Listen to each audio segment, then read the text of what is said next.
நீங்கள் 1000 ரூபாயை தடுக்க முயற்சித்தால் நான் என் மக்களுக்கு 5000 ரூபாய் தருவேன். முத்துவேல் கருணாநிதி ஸ்டாலின்.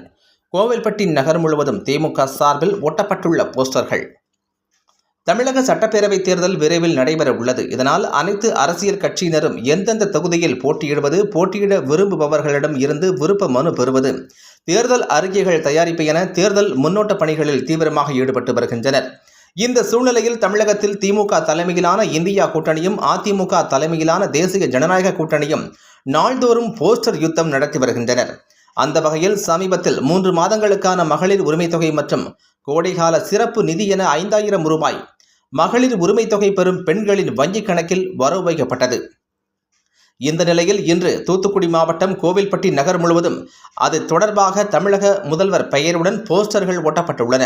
நீங்கள் 1000 ரூபாயை தடுக்க முயற்சித்தால் நான் என் மக்களுக்கு 5000 ரூபாய் தருவேன்.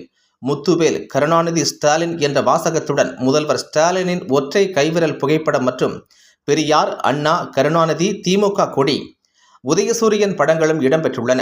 தொடர்ந்து ஆளும் கட்சியும் எதிர்க்கட்சியும் போஸ்டர் யுத்தம் நடத்தி வருவதால் தேர்தல் களம் சூடுபிடிக்க தொடங்கி உள்ளது.